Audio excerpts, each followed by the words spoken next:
नमस्कार दर्शक मित्रों, आस्था मैगजीन.न्यूज में मैं रेणुका पांगरकर आप सबका स्वागत करती हूं। तो चलिए बढ़ते हैं आज के समाचार की ओर। यूक्रेन जैसा खतरा भारत पर भी संभव, जर्मनी ने एक बार फिर दी चेतावनी। जर्मनी ने एक बार फिर भारत को आगाह किया है कि वह व्लादिमीर पुतिन को कोई समर्थन नहीं दे, क्योंकि जिस तरह से रूसी राष्ट्रपति ने यूक्रेन जैसे सप्रभु राष्ट्र पर हमला किया है, उसी तरह का खतरा भारत जैसे देश पर भी संभव में पैदा होता है। भारत में 3.5 वर्ष तक राजदूत रहे वाल्टर लिंडर ने अपनी अंतिम प्रेस वार्ता में चीन का सीधे तौर पर नाम तो नहीं लिया, लेकिन उनका इशारा उसकी तरफ था। उन्होंने कहा कि पुतिन ने जैसे किया है उसका समर्थन करना भविष्य में उसके जैसे ही दूसरे शासकों को तैयार करना है, जो दूसरे देशों के लिए खतरा पैदा करेंगे। पीएम मोदी ने नेतृत्व में सिपाही बनकर करूंगा काम, बीजेपी में शामिल होने से पहले हार्दिक पटेल ने किया ट्वीट। कांग्रेस के पूर्व नेता हार्दिक पटेल गुरुवार को यानी आज भाजपा का दामन थामने जा रहे हैं। उन्होंने अपने ट्विटर वॉल पर लिखा कि राष्ट्रहित, प्रदेश हित, जनहित एवं समाज हित की भावनाओं के साथ आज से नया अध्याय शुरू करने जा रहा हूं। भारत के यशस्वी प्रधानमंत्री श्री नरेंद्र भाई मोदी जी के नेतृत्व में चल रहे राष्ट्र सेवा के भागीरथ कार्य में छोटा सा सिपाही बनकर काम करूंगा। आपको बता दें कि पिछले महीने हार्दिक पटेल ने कांग्रेस से इस्तीफा देते हुए शीर्ष नेतृत्व पर कटाक्ष किया था। कोरोना के केस फिर बढ़े, कल के मुकाबले 35% ज्यादा मरीज। देश में कोरोना के मामले फिर से बढ़ रहे हैं। पिछले 24 घंटे में कोरोना केस 35.2% बढ़ गए हैं, जो कि चिंता बढ़ाने वाली बात है। बीते 24 घंटे में देश में कोरोना के 3000 से ज्यादा केस मिले हैं। वहीं 5 मरीजों ने कोविड की वजह से जान भी गंवाई है। कोविड केसों में मामले में टॉप 5 राज्य की लिस्ट में केरल, महाराष्ट्र, दिल्ली, हरियाणा और कर्नाटक शामिल है। कुल नए केसों में से 81.12% सिर्फ इन 5 राज्यों में मिले हैं। वहीं कुल नए केसों में से 32.25% हिस्सेदारी तो सिर्फ केरल की ही है। केंद्र सरकार जल्द ही लगाएगी नई अंतरिक्ष नीति, भारत में भी शुरू होंगे स्पेस एक्स जैसे उद्यम। भारत सरकार जल्द ही नई अंतरिक्ष नीति पेश करेगी। दरअसल नरेंद्र मोदी के नेतृत्व वाली केंद्र सरकार अंतरिक्ष के क्षेत्र में निजी भागीदारी बढ़ाने के लिए प्रयासरत है। भारत सरकार ने प्रधान वैज्ञानिक सलाहकार अजय कुमार सूद ने बुधवार को इसकी जानकारी दी। उन्होंने बताया कि इसी क्रम में भारत सरकार जल्द ही अपनी नई अंतरिक्ष नीति लेकर आएगी।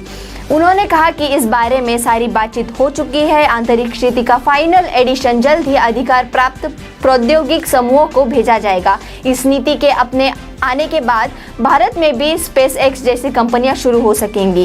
फेसबुक के सीईओ शेरिल ने दिया इस्तीफा, नहीं बताई कंपनी छोड़ने की वजह। फेसबुक और उसकी पेरेंट कंपनी मेटा से जुड़ी एक बड़ी खबर सामने आई है। कंपनी की सीईओ शेरिल सैंडबर्ग ने अपने पद से इस्तीफा दे दिया है। कंपनी ने बुधवार को पुष्टि भी कर दी है।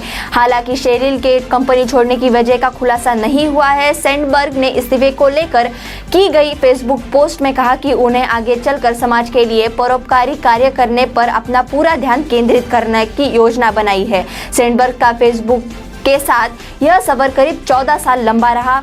CNN की रिपोर्ट के अनुसार सैंडबर्ग ने लिखा, सोशल मीडिया को लेकर होने वाली बहस उन शुरुआती दिनों से ही लेकर अब तक काफी बदल गई है। मेरे लिए सब कहना भी हमेशा से आसान नहीं रहा है। राजस्थान के सीकर में रची गई थी मूसेवाला की हत्या की साजिश। सिद्धू मूसेवाला हत्याकांड में पंजाब पुलिस को अहम सुराग हाथ लगे हैं। जांच में खुलासा हुआ है कि मूसेवाला की हत्या की साजिश राजस्थान के सीकर में रची गई थी, जिसके बाद मूसेवाला के घर की 7 दिन तक रेकी की गई थी। हत्या को अंजाम देने के लिए पंजाब के तलवंडी, साबो और राजस्थान के सीकर की गाड़ियां इस्तेमाल की गई थी। बताया जा रहा है कि हमलावरों को हत्या से 7 दिन पहले किसी ने हथियार मुहैया कराए थे। बोलेरो कार का प्रबंध बिश्नोई गैंग के गुर्गों ने राजस्थान में ही किया था, जबकि कोरोला कार का इंतजाम गिरफ्तार किए गए मनप्रीत सिंह भाऊ ने किया था। गांव जवाहर के जहां कत्ल को अंजाम दिया गया था, वहां के प्रत्यक्षदर्शियों ने कहा कि टीम को बताया कि हमलावरों ने मूसेवाला के थार के बोनेट पर चढ़ गए और गोलियां दागी थी। हमलावर इस्तेमाल की गई दोनों गाड़ियां छोड़कर अलग अलग रास्ते से फरार हुए थे। पंजाब सरकार द्वारा राजस्व की होने वाली चोरी को रोकने के उद्देश्य से राज्य में कागजी स्टैंप पेपर का चलन समाप्त कर दिया है। अब अलग अलग कीमत के स्टैंप पेपर ई स्टैम्प के रूप में कंप्यूटर प्रिंट आउट की ओर से उपलब्ध होंगे। ई स्टैम्प को किसी भी स्टैम्प विक्रेता या पंजाब सरकार द्वारा अधिकृत बैंकों से प्राप्त किया जा सकेगा। इस सुविधा की शुरुआत करने के बाद पंजाब के राजस्व मंत्री बृहशंकर जिप्पा ने बुधवार को बताया कि पहले यह सुविधा केवल 2000 रुपए से ऊपर के स्टैम्प पेपरों पर उपलब्ध थी। अब यह सुविधा 1 रुपए के स्टैम्प पेपर तक कर दी है, यानी सभी स्टैम्प पेपर अब ई स्टैम्प के रूप में प्राप्त किए जा सकेंगे। यह निर्माण से सालाना करीब 35 करोड़ रुपए की बचत होगी, जो स्टैम्प पेपरों में छपाई के खर्च में होती थे। सिद्धू मूसेवाला के मर्डर के बाद बड़ी सलमान खान की सिक्योरिटी लॉरेंस बिश्नोई ने पहले दी थी धमकी। मशहूर पंजाबी सिंगर सिद्धू मूसेवाला के मर्डर से पूरे देश को हैरान और परेशान कर दिया है। लोग पंजाब की चिंता में हैं कि वहां की कानून व्यवस्था इस कदर डगमगाई हुई है कि खुलेआम 28 साल के मशहूर सिंगर सिद्धू मूसेवाला का कत्ल कर दिया गया। ये हादसा इतना खौफनाक है कि लोगों के जहन से निकल नहीं पा रहा। 1 या 2 गोली मारकर उनकी हत्या नहीं हुई, बल्कि 30 से ज्यादा गोलियां चली, जिनमें से 24 गोलियां जाकर सिद्धू को लगी और उनकी जान चली गई। 29 मई को हुई इस घटना से पूरे देश ने की चिंता बढ़ा दी है, जिसके बाद अब सिंगर के निधन के बाद कई सेलेब्स की सुरक्षा बढ़ा दी गई है। वहीं हाल ही में सलमान खान की भी सुरक्षा बढ़ा दी गई है। एक मीडिया रिपोर्ट्स के अनुसार सिद्धू मूसेवाला के निधन के बाद ये सब किया गया। मनसे प्रमुख राज ठाकरे के खून में पाई गई कोरोना की मृत कोशियां, 1 सप्ताह के लिए टली सर्जरी। महाराष्ट्र नवनिर्माण सेना के प्रमुख राज ठाकरे की कूल्हे की सर्जरी फिलहाल टल गई है। डॉक्टरों के मुताबिक उनके खून में कोरोना वायरस के डेड सेल्स पाए गए हैं, जिसके कारण यह फैसला लिया गया। मनसे के एक प्रवक्ता ने बुधवार को यह जानकारी दी। वो मंगलवार को अस्पताल में भर्ती हुए थे। मुंबई में स्थित लीलावती अस्पताल के डॉक्टरों ने राज ठाकरे और उनके परिजनों को बताया कि इस हालत में उन्हें एनेस्थीसिया नहीं दिया जा सकता, क्योंकि उनके खून में कोरोना वायरस के डेड सेल्स पाए गए हैं। डॉक्टरों ने बताया कि ऐसे में उनकी सर्जरी अगले सप्ताह के लिए टाल दी गई है। उन्होंने बताया कि सर्जरी की तारीख अभी तय नहीं की गई। मांग घटी तो सरिया की कीमतों में आई कमी, सीमेंट के दाम भी गिरे। पिछले पखवाड़े भर से आसमान छू रही सीमेंट और सरिये की कीमत में भारी गिरावट दर्ज की गई है। सीमेंट और सरिया के दाम घटने से बिल्डरों और निजी मकान बनाने वालों लोगों को राहत मिली है। सरिया के दाम प्रति टन 10 से 25 हजार रुपए तक घट गए हैं। वहीं सीमेंट के प्रति बोरे में 50 रुपए तक के घट गई है। इससे अब फिर से निजी मकान बनाने वाले लोगों को आसान हो गया है। लोगों को मकान बनाने के लिए अब ज़्यादा लागत नहीं उठाना पड़ेगी। इससे पहले मार्च माह में सरिया 80,000 से लेकर 88,000 रुपये तक प्रति टन हो गया था, जो अब घटकर 60,000 रुपये प्रति टन हो चुका है। मॉनसून आने के बाद मुंबई में तेजी से बढ़ सकते हैं कोरोना के मामले, बीएमसी ने दी चेतावनी। मुंबई में कोरोना के मामले एक बार फिर से तेजी से बढ़ रहे हैं। शहर में कोरोना पॉजिटिविटी रेट 6% हो गया है। कोरोना के बढ़ते मामलों ने सरकार के लिए परेशानी खड़ी कर दी है। बढ़ते मामलों के मद्देनजर अब शहर में टेस्टिंग की गति को बढ़ाने के लिए जोर दिया जाएगा।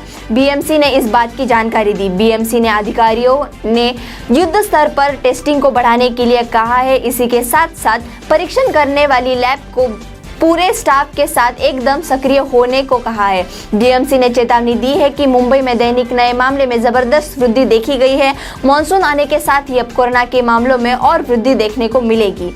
शोपियां में एक वाहन में विस्फोट, 3 जवान घायल, अस्पताल में कराया गया भर्ती। शोपियां जिले में सेडो में कराए गए एक निजी वाहन में विस्फोट हो गया है, जिसमें 3 जवान घायल हो गए हैं। घायल जवानों को इलाज के लिए अस्पताल में भर्ती कराया गया।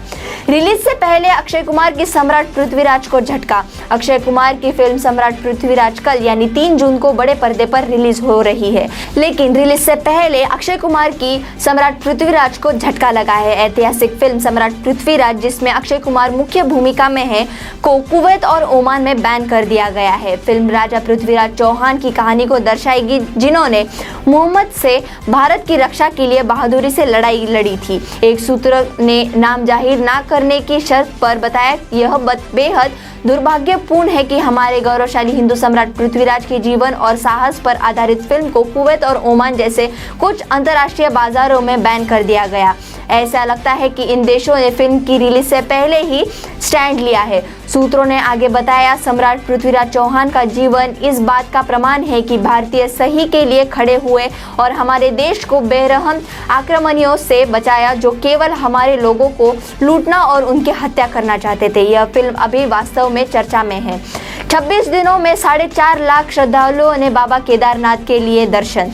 केदारनाथ यात्रा में आए दिन हजारों की संख्या में तीर्थयात्री पहुंच रहे हैं। ऐसे में जहां स्थानीय लोगों का खूब व्यापार चल रहा है, वहीं प्रशासन की ओर से भी व्यवस्थाओं को दुरुस्ती किया जा रही है। अब तक 26 दिनों की यात्रा में 4.5 लाख तीर्थयात्री बाबा केदार के दर्शन कर चुके हैं और माना जा रहा है कि 1 माह पूरा होने तक 5 लाख का आंकड़ा पार हो जाएगा। बता दें कि 6 मई को बाबा केदारनाथ के कपाट आम श्रद्धालुओं के लिए दर्शनार्थ खोल दिए गए थे। शुरुआत से लेकर अब तक 15 से 18 हजार तीर्थयात्री हर दिन बाबा केदारनाथ के दरबार पहुंच रहे हैं। हालांकि बीच में मौसम खराब होने के कारण तीर्थयात्रियों को सोनप्रयाग में रोकना पड़ा, लेकिन मौसम का यात्रा पर कोई खास असर नहीं पड़ा। राष्ट्रपति ने 3 हाईकोर्ट के लिए 12 जजों की नियुक्ति की, 5 हाईकोर्ट जजों का ट्रांसफर। राष्ट्रपति रामनाथ कोविंद ने 3 हाईकोर्ट के लिए 12 जजों की नियुक्ति की है और 5 हाईकोर्ट के जजों का ट्रांसफर किया है। राष्ट्रपति ने पटना हाईकोर्ट के लिए 7, जम्मू कश्मीर और लद्दाख हाईकोर्ट के लिए 1 और केरल हाईकोर्ट के लिए 4 जजों की नियुक्ति की है। राष्ट्रपति ने पटना हाईकोर्ट के लिए जिन न्यायिक अधिकारियों को जज के रूप में नियुक्त किया है, उनमें शैलेंद्र सिंह, अरुण कुमार झा, जितेंद्र कुमार, आलोक कुमार पांडेय, सुनील दत्ता मिश्रा, चंद्र प्रकाश सिंह और चंद्रशेखर शामिल है। राष्ट्रपति ने वासिम सादिक नरगल को जम्मू कश्मीर और लद्दाख हाईकोर्ट के लिए एडिशनल जज बनाया है। राष्ट्रपति ने केरल हाईकोर्ट के स्थायी जज के रूप में जिनकी नियुक्ति की है, उनमें जस्टिस मुरली पुरुषोत्तमन, जियाद रहमान आले वाकट, अब्दुल रहीमन, करुणाकरन बाबू और डॉक्टर कौशर एडप्पागत शामिल है। अब फास्टैग खत्म करेगी सरकार, नितिन गडकरी ने की घोषणा। अगर आप हाईवे से अक्सर सफर करते हैं तो ये खबर खास कर आपके लिए है, क्योंकि सरकार बहुत ही जल्द फास्टैग व्यवस्था को खत्म करने वाली है। निजी चैनल के कॉन्क्लेव में केंद्रीय परिवहन मंत्री नितिन गडकरी स्वयं इसकी घोषणा कर चुके हैं। उन्होंने टोल टैक्स वसूलने का दूसरा फॉर्मूला देश की जनता के लिए सामने रखा है, जिसके बाद फास्टैग की अनिवार्यता पूरी तरह से खत्म कर दी जाएगी। उन्होंने बताया कि नई व्यवस्था के बाद टैक्स ज्यादा भरने वाली समस्या पूरी तरह से समाप्त हो जाएगी, क्योंकि जिस टेक्नोलॉजी से इस बार टोल टैक्स वसूला जाएगा, उसमें जितना आप हाईवे पर चले हैं उतना ही टैक्स आपके अकाउंट से ऑटोमेटिक कट जाएगा। केंद्रीय मंत्री का दावा है कि बहुत ही जल्द जीपीएस युक्त सिस्टम देश के हाईवेज पर लागू कर दिया जाएगा। दिन ब दिन यमुना और हो रही है प्रदूषित, नदी पर फिर से छाई सफेद झाग की लंबी चादर।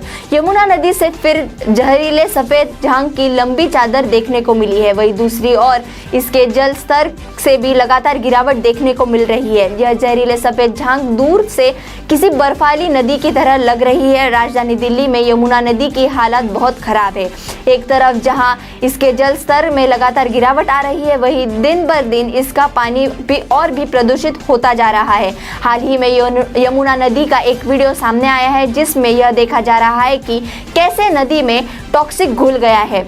दूर से नदी को देखने के बाद यह लग रहा है कि कोई बर्फाली नदी है, लेकिन पास जाने पर पता चल रहा है कि बर्फाली नदी की तरह दिखने वाला यमुना नदी में सफेद रुई के फासे की तरह टॉक्सिक तैरते हुए दिखाई दे रहे हैं। देश में अच्छी और अधिक होगी मॉनसून की बारिश, आईएमडी ने अपना अनुमान बदला।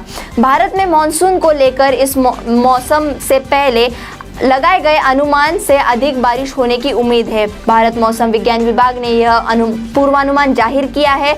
आईएमडी के महानिदेशालय मृत्युंजय महापात्र ने कहा कि मॉनसून के इस मौसम में औसत बारिश के दीर्घकालिक अवधि औसत के 103% रहने की संभावनाएं है। इसके पहले अप्रैल में आईएमडी ने बताया था कि देश में सामान्य वर्षा होगी, दीर्घकालीन अवधि औसत का 99% होगी। हालांकि मानसून की अवधि धमाकेदार नहीं हो सकती। मौजूदा मानसून मौसम के लिए ताज़ा दीर्घकालीन अवधि का पूर्वानुमान जारी करते हुए महानिदेशालय महापात्र ने कहा कि देश के अधिकांश हिस्सों में अच्छी वर्षा होगी। उन्होंने कहा कि मध्य प्रायद्वीपीय भारत में बारिश के दीर्घकालीन अवधि औसत का 106% होने की उम्मीद जताई जा सकती है। हवाई सफर भी होगा सस्ता, एयर टरबाइन फ्यूल के इतने घटे दाम। जून से नए महीने की शुरुआत के साथ ही बहुत नए बदलाव आपके जीवन में दस्तक दे चुके हैं। ताज़ा खबर के मुताबिक आज से एलपीजी गैस सिलेंडर के साथ ही जेट फ्यूल के दाम भी गिर गए हैं। इसी के साथ ही जल्दी हवाई सफर भी सस्ता हो सकता है। एयर टरबाइन फ्यूल की कीमतों में 1564 रुपए की कटौती की गई है। राजधानी दिल्ली में फ्यूल की कीमत में कटौती के बाद नया भाव 1,23,039.71 रुपए से घटकर 1,21,475.74 रुपए प्रति किलो लीटर हो गई है। 4 महानगरों में जेट फ्यूल की सबसे कम कीमत देश की आर्थिक राजधानी मुंबई में है। दिल्ली के अलावा मुंबई में जेट फ्यूल का ताज़ा भाव 1,20,306.99 रुपए प्रति किलो लीटर हो गया है। अमेरिका के एक अस्पताल में गोलीबारी, 5 लोगों की गई जान। अमेरिका के ओक्लाहोमा के तुलसा स्थित एक अस्पताल में हुई गोलीबारी में हमलावर समेत 5 लोगों की मौत हो गई है। पुलिस ने तुलसा में सेंट फ्रांसिस अस्पताल परिसर में गोलीबारी की घटना की पुष्टि की। तुलसा पुलिस विभाग के उप प्रमुख एरिक डगलिश ने बुधवार को कहा, हमने गोलीबारी की घटना 4 नागरिकों को खो दिया है। इस घटना में गोलीबारी करने वाला भी मारा गया। पुलिस ने बताया कि घटना के समय संदिग्ध के पास एक लंबी राइफल और एक हैंडगन थी। अधिकारी ने कहा कि संदिग्ध एक अश्वेत पुरुष था जिसकी उम्र 35 से 40 वर्ष के बीच हो सकती है। उधर तुलसा नगर पार्षद जायमे फाउलर ने स्थायी टेलीविजन चैनल को KOTV को बताया कि संदिग्ध ने खुद को गोली मार दी। ऐसे ही समाचार और देश विदेश की खबरों को सुनने के लिए हमारे आस्था मैगजीन.न्यूज को लाइक करें, शेयर करें और सब्सक्राइब करें। धन्यवाद। आस्था मैगजीन अलग છે, અનોખું છે, દેશને અર્પણ છે। આસ્થા મેગેઝીન.ન્યૂઝ ડિજિટલ વેબ ન્યૂઝ પોર્ટલ, સમાચારોનું સચોટ માધ્યમ। આસ્થા ગુજરાતી મેગઝીન, વધારે માહિતી માટે વિઝિટ www.asthamagazine.news।